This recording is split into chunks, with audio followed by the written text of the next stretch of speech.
Ya, assalamualaikum warahmatullahi wabarakatuh. Kembali lagi dengan saya Kenak Trisha Putra dari SMK Bunda Satria Bangun. Tepatnya kelas 11 TKR 7, nomor absen 1. Di sini saya akan menjelaskan tentang well alignment. Untuk videonya simak berikut ini. Ya, front well alignment terdiri dari penyetelan sudut dan ukuran roda-roda depan, komponen dan komponen pemudi setelah terpasang pada bodi atau sasis. Pada umumnya dapat dikategorikan dalam elemen berikut. Pertama, chamber, kedua steering axis, kingpin, inclination, tiga caster, keempat two angle, 5 touring radius. Pengaturan juru-juru dan ukuran-ukuran ini tergantung pada sistem suspensi, sistem penggerak roda, dan sistem kemudi. Tujuannya agar kemampuan kendaraan dan stabilitas kemudi dapat mencapai optimum stabilitas pengemudian serta penggunaan komponen dapat bertahan lama.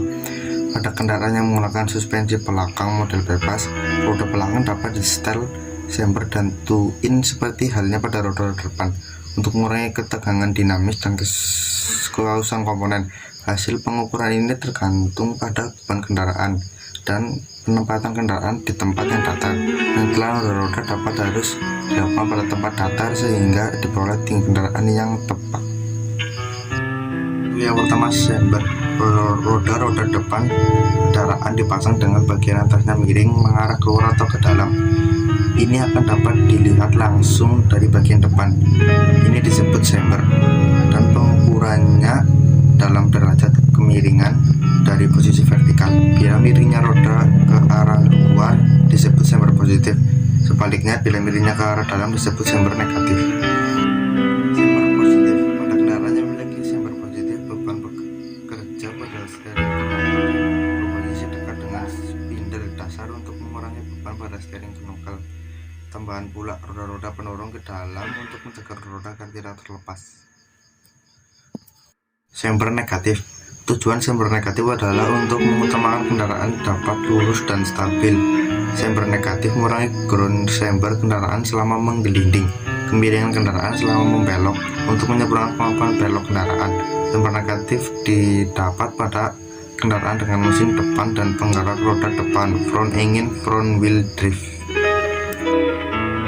Ya, untuk yang kedua, steering axis inclination. Sumbu tempat roda berputar saat berbelok ke kiri atau ke kanan disebut steering axis. Axis sumbu ini digambarkan sebagai garis imajinasi antara bagian atas dari shock absorber, upper support bearing dengan lower suspension arm ball joint.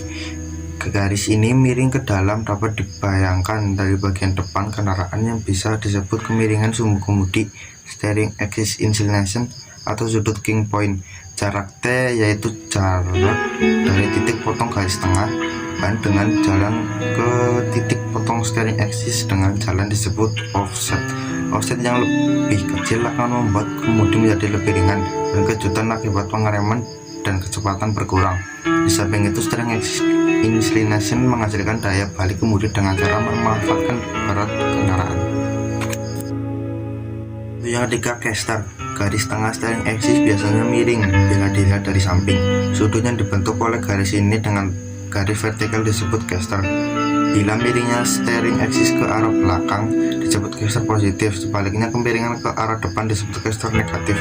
Pada umumnya, caster positif yang dipakai karena menghasilkan stabilitas kendaraan saat berjalan turun dan daya balik kemudi setelah membelok.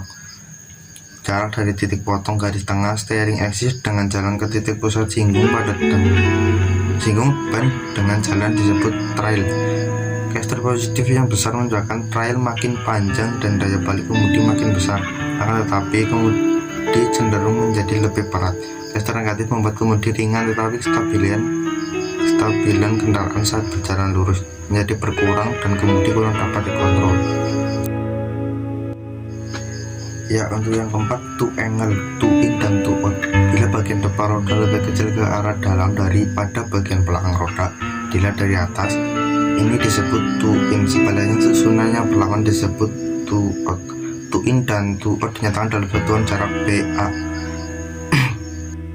Bila roda-roda depan memiliki chamber positif, maka bagian atas roda miring mengaruh ke luar.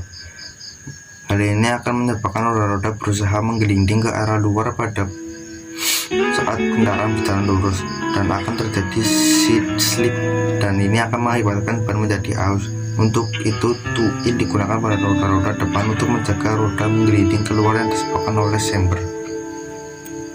Ini adalah gambar dari ilustrasi tuin dan tupo.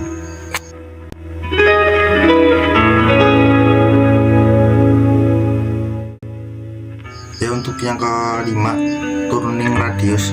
Bila roda depan, kanan, dan kiri harus mempunyai sudut belok yang sama besar, turning radiusnya harus sama, R1 sama dengan R2. Akan tetapi masing-masing roda akan berputar mengelilingi titik pusat yang berbeda 1 dan 2. Akibat kendaraan tidak dapat membelok dengan lembut karena terjadi seat slip pada roda-roda. Untuk mencegah ini, knuckle arm dan T-rod disusun agar pada saat membelok roda sedikit out. Akibat sudut belok roda ini sedikit lebih besar daripada sudut belok roda outer, dan titik pusat putaran roda kiri dan kanan berhimpit, akan tetapi turning radiusnya berbeda. Prinsip ini disebut prinsip Ackermann. Untuk yang keenam, seat slip.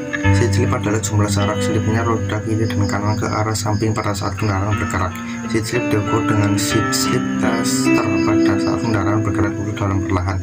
Seat slip pada umumnya dinyatakan dalam milimeter per 1 meter bergeraknya kendaraan ke depan. Pada umumnya besarnya seat slip adalah 0-3 mm dalam kurung 0 sampai 0,118 inch.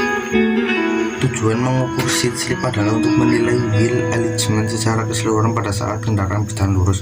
Terjadi seat slip terutama disebabkan oleh kesalahan chamber atau tuin, dan akan tetapi caster dan sudut kingpin steering axle inclination perlu mendapatkan perhatian pula. Ya, sekian video dari saya, kurang lebihnya mohon maaf atas kesalahan kata atau kesalahan apapun dalam video ini, karena saya membuat video ini baru-baru ini dan masih belajar. Mohon maaf, saya akhiri. Assalamualaikum warahmatullahi wabarakatuh. Budha Satria Jaya, TKRO, disiplin, komitmen, kompeten.